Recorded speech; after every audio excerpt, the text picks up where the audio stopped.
আপনি তো বলছিলেন না গা ঢাকছে বুক তো ঢাকে না, এভাবে বলছিলেন না? হ্যাঁ নাকি না? দূরে বলো।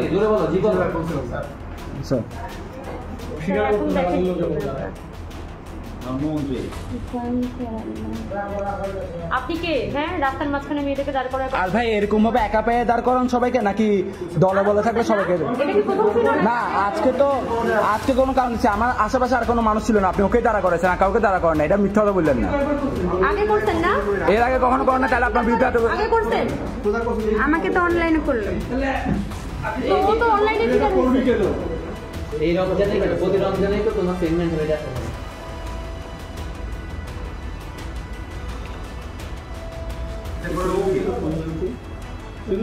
আর আমাকে বলছে এখানে থাকে না, সে শাহবাগ থাকে, মানে সে এখানকার না। আমি যখন জিজ্ঞেস করছি আপনি কে, এই কথা বলছে আমি এখানকার না, আমি শাহবাগ থাকি, এই কথা বলছেন না? মানে এগুলো করে করে অভ্যস্ত, এগুলো ফার্স্ট টাইম না, কত সুন্দর করে। তাও তো ভাগ্য বলো ওই ছবিটা তুলছে। কথা কম নাকি না, আজকে সীমা আপাকেও মোটামুটি কমেন্ট আমাকে অন্যজনে হ্যারাস করছে, ওইটা দিয়ে আমি স্ক্রিনশট নিয়ে লিখছি যে আমাকে হ্যারাস করতেছে। উনি এসে বলতেছে ঠিকই করছে, কারণ ওনার বাড়ি এই তোর ওনার এলাকার লোক। এসে নাকি ঠিক করছে। আপনার কি মা বোন কেউ আছে বাসায় নাকি? ভয়ঙ্কর। ওর মাথায় সমস্যা, ওর মেয়েদেরকে সমস্যা না, মাথার সমস্যা না, মাথার সমস্যা বললে আবার কিছু বলবে না। ওর একবার লাইভ আসছে, একবার করে দেখছে। সার্টিফিকেট দিয়ে দিচ্ছে নাকি? ইলেকশন নেওয়া উচিত। শাহবাগখানে দিয়ে আসি। অবশ্যই স্যার এইটি করো, ও চাই মনে করো ওর একটা লিখবে, ওটা স্বীকারোক্তি স্টেটমেন্ট দিতে স্বাক্ষর করে তোমাদের দেখেছে, তবে দুইটা দিয়ে আমি লাইব্রেরিতে পাঠিয়ে দিব। ওর বিরুদ্ধে শৃঙ্খলা জনিত ব্যবস্থা নিয়ে ঝাঁকড়ানি করবে। আমরা এটা না করলে পরবর্তীতে আমরা ব্যবস্থা নিই। ও যে এটা করেছে, মাপ চাইছে, তুমি বসে লেখো। কারণ যদি অন্য কাউকে করে সেটা তো জানি না। স্যার এটা ভার্সিটি ক্যাম্পাসে উনি এটা করার সাহস করছে, বাইরে তো আরো বেশি করবে। তার মানে আগেও করছে, বুঝাই এই যাচ্ছে। নিউজটা স্যার অলরেডি অনেক দূর পর্যন্ত চলে গেছে। এখন স্বীকারোক্তি দিতে হবে। উপযুক্ত ব্যবস্থা না নিলে স্যার একটা কাগজ দাও, লেখুক যে আমি এই কাজ করেছি। তুমি এই কাজ করেছো, আমি স্বীকারোক্তিকে সহই করে দিচ্ছি। আচ্ছা ঠিক আছে, আমি এখানে লিখে দিচ্ছি, লাগবে না, আমি এখানে লিখে দিচ্ছি। কমেন্ট করবেন, কমেন্ট না, আপনি যত ক্ষেত্রে আমি বলছি আমি এটা হ্যারাসমেন্ট কিভাবে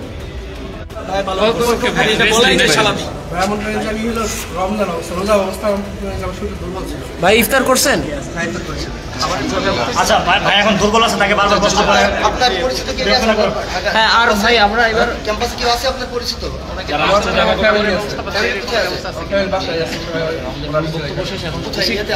এই সাইফুল ভাই, আমরা মেইন কাজে যাই। হ্যাঁ আমরা মেইন কাজে ভাই, আমরা আসল কাজে যাই। হ্যাঁ আচ্ছা ভাই, আমি সবার পক্ষ থেকে আচ্ছা ভাই একটু চুপ থাকি। সাইফুল ভাই কথা আপনারা গ্রেফতার করা হয়েছে, অবশ্যই অন্যায়ভাবে করা হয়েছে। এটা আপনি নীতিনৈতিকতার উপর ছিলেন, আমরা আপনার সমর্থনে আছি, আমরা তৌহিদি জনতা আপনার সাথে আছি, এবং আমি মনে প্রাণে বিশ্বাস করি পুরো বাংলাদেশ আপনার সাথে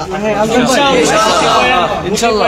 চিহ্নিত নারীবাদী ও শাহবাদী ছাড়া, ইসলাম বিদ্বেষী লোক ছাড়া অবশ্যই প্রত্যেকে আপনার সাথে থাকবে ইনশাআল্লাহ। এখন আমাদের আপনার সেটা অবশ্যই আপনার ধার্মিকতা বা ধর্মের চর্চা আমাদেরকে মুগ্ধ করছে। আমরা আপনাকে আশ্বস্ত করতে চাই, আপনাকে মুক্ত না করা পর্যন্ত আমরা আমাদের অবস্থান ইনশাআল্লাহ। সিয়ামের মাস, সাধনার মাস আমাদের মাঝে প্রকট দিবেন, এবং আপনার এই ইচ্ছাকে আল্লাহ তাআলা কবুল করে প্রত্যাশা আমরা করি, এবং আপনাকে নিয়ে আমরা এখান থেকে যাব ইনশাআল্লাহ। আপনি চিন্তা করুন না ভাই, আল্লাহ ইনশাআল্লাহ। জাতীয় জাদুঘরের পার্শ্ববর্তীতে সে যখন হেঁটে যায়, একটা মেয়ের উন্নার গলায় বাঁধা ছিল এবং তার বয়ফ্রেন্ড তার সাথে ছিল। তখন অর্ণব তাকে বলে, আব্বা রোজা রমজান মাসে আপনি কাপড়টা ঠিক করেন। তখন মেয়েটা তার দিকে তেড়ে আসে এবং বলে যে আপনি আমাকে হ্যারাস করছেন, আপনি আমাকে টিজ করছেন। এবং পরবর্তীতে তখন সে দেখায় যে একটা পর্দানশীল মেয়ে। তখন সে বলে, সে মেয়েটা তো পরিপূর্ণ ভালো রকম পর্দা করেই যাচ্ছে, আমি তাকে কি কেন বলবো আপা? আমি তো আপনাকে হ্যারাস করছেন, টিজ করছেন, এটা রোজা রমজান মাস, আল্লাহ পাক আপনার হাসরের ময়দানে বিচার করবেন। এরকম তিনি ইসলামিক বক্তব্য তাকে উপস্থাপন করেন। কিন্তু এটা জাস্ট একটা উপদেশ, যেটা আমরা বলি আমর বিল মারুফ ওয়া নাহি আনিল মুনকার। সামান্য ইসলামের জন্য দাওয়াত দেওয়ার কারণে ঢাকা বিশ্ববিদ্যালয়ের প্রশাসন তার পাশে নেই, তার চাকরিচ্যুত করেছে, এবং বাংলাদেশ পুলিশ তাকে অতি দ্রুত গ্রেপ্তার করে এখন জেলবন্দি করে রেখেছেন, এখানে হাজত রেখে দিয়েছেন। আমরা ধিক্কার জানাই যে রাখাল রাহার মতো একটা কালপিট আল্লাহ এবং আল্লাহ রসুলকে নিয়ে গালি দেয়, তাকে গ্রেপ্তার করতে ব্যর্থ হয়ে বর্তমান প্রশাসন আর সামান্য একটা উপদেশ দেওয়ার কারণে তাকে গ্রেপ্তার করে জেল ঘরে বন্দী করে রাখে। সুতরাং এটা উদ্দেশ্যমূলক, শাহবাগী এবং উদ্দেশ্য প্রণোদিত কাঠামোগত ইসলাম বিদ্বেষ। আমরা ঢাকা বিশ্ববিদ্যালয়ের যে গ্রুপ আছে, গ্রুপ দ্বিতীয়তে আমরা দেখলাম শিক্ষার্থী সংখ্যা 2 সেখানে সারা ঢাকা বিশ্ববিদ্যালয়ের অধিকাংশ শিক্ষার্থী অর্ণবের পাশে আছেন, সারা বাংলাদেশের তৌহিদি জনতা অর্ণবের পাশে আছে। একটা মুসলমান অর্ণবের বিপক্ষে যাবে না, যদি সে তৌহিদি হয়, যদি সে একত্ববাদী হয়, যদি সে ঈমানওয়ালা হয়। একমাত্র মুনাফিক তার বিরুদ্ধে যেতে পারে। করতে হবে।